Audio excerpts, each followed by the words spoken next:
Slipknot's mix of grinding post-Korn alternative metal, Marilyn Manson-esque neo-shock rock, and rap metal helped make them one of the most popular bands in the nu metal explosion of the late 1990s and early 2000s.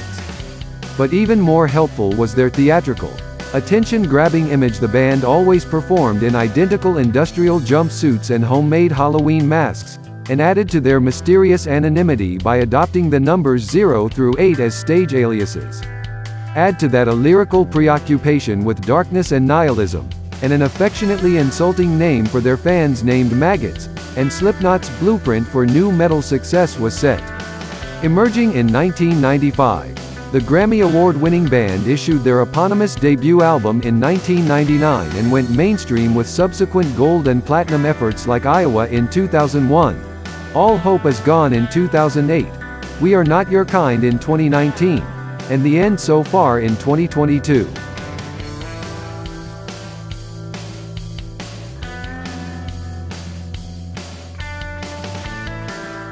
Slipknot were formed in late 1995 in the unlikely locale of Des Moines, Iowa. After some early personnel shifts, the nine-piece lineup settled around DJ Sid Wilson, drummer Joey Jordison, bassist Paul Gray, percussionist Chris Fain, guitarist James Root, sampler and programmer Craig Jones, percussionist Sean Clown Crahan, guitarist Mick Thompson, and lead vocalist Corey Taylor. The music scene in Des Moines wasn't much to speak of, and the band's big-time ambition was usually met with disbelief and ridicule, which provided the initial spark for its mostly anonymous stage visuals. On Halloween 1996, Slipknot self-released an album called Make, Feed Kill Repeat, which began to build a buzz around the group once it found its way to several labels. It was picked up for distribution by the Nebraska-based Is Mist label, and also caught the attention of Roadrunner Records, which signed Slipknot in 1997. Working with producer Ross Robinson, the band recorded their official self-titled debut album, which was released in 1999.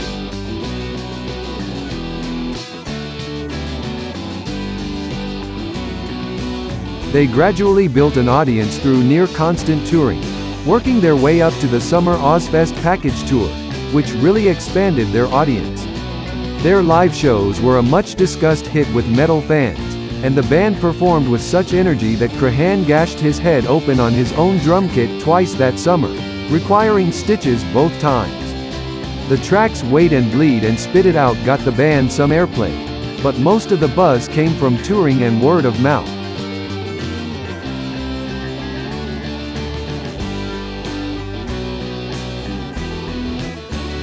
Finally, in the spring of 2000, Slipknot was certified platinum, the first such album in Roadrunner's history. The anticipation for Slipknot's follow-up was intense, and many industry observers predicted that it would debut at number 1. However, faced with some stiff competition that week, the band's sophomore effort, Iowa, bowed at number 3 upon its release in 2001. More heavy touring followed, including another more prominent slot on that summer's Ozfest. After a long spell on the road, Slipknot took a break while the members worked on side projects.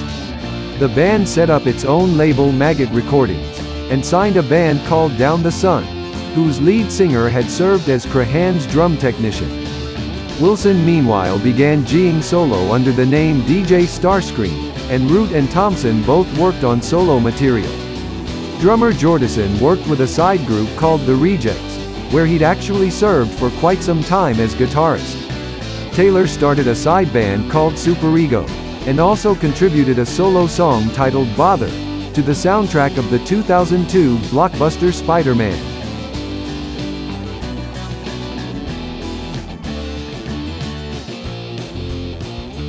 That May the band got some amusing press when some of its fans discovered the website of a British crocheting group also called Slipknot and flooded the members' inboxes with excessively rude emails. Guitarist Joey Jordison and Static X guitarist Trip Ison teamed up that summer for the Murderdolls project, while Taylor reformed his old band Stone Sour and released an album. By winter Slipknot had still not reunited, and Taylor wrote a commentary on the band's website stating that they had not spoken in months, and that they'd rather break up than become the next Gwar. The statement sparked a quickly resolved mini-feud between Taylor and Gwar frontman Oderus Urungus, but it also sent many of the Maggots into a tailspin.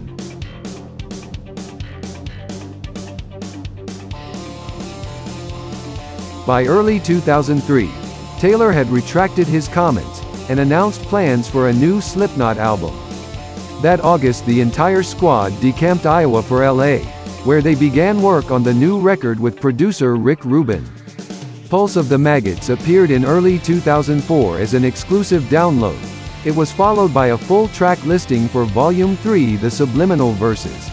Slipknot then embarked on a brief tour as a warm-up for their dates headlining Ozfest that summer. Subliminal Verses was released in May 2004.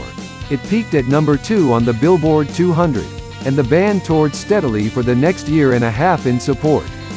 They released a 2-disc live album in November 2005, followed by a slew of side projects.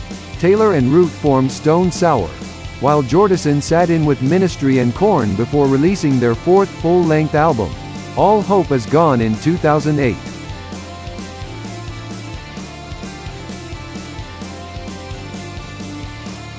Slipknot made a number of festival appearances during summer of the following year, and also embarked on their All Hope Is Gone World Tour. On May 24, 2010, the body of bassist Paul Gray was discovered by a maintenance worker in an Urbandale, Iowa hotel room. He was 38 years old at the time of his death, which was later revealed to have been the result of an accidental drug overdose. The band decided to carry on without him, saying it was what he would have wanted. 2 years after suffering the tragedy of losing Gray, the band released their first compilation.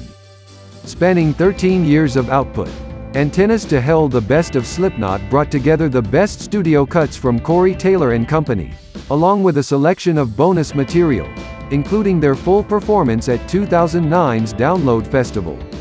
In 2013, Slipknot started work on what was to become their 5th studio album.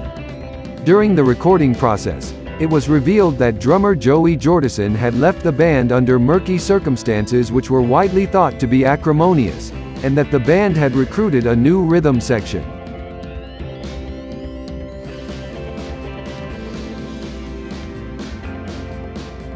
Both drummer and bassist were still anonymous at the time of the album's release, but were rumored to be, respectively, Jay Weinberg, formerly of Against Me, and Alessandro Venturella, formerly of Cry for Silence. Titled 5 The Grey Chapter in honor of their fallen bandmate, the album was slated for release in October 2014. Marking a return to a more raw, brutal, dissonant sound reminiscent of their earlier work, it was promoted with the singles The Negative One and The Devil in I, which featured music videos directed by Sean Crahan. 2017 saw the release of the Crahan-directed film Day of the Gusano, which documented Slipknot's first trip to Mexico and accompanying Mexico City Knotfest concert in late 2015.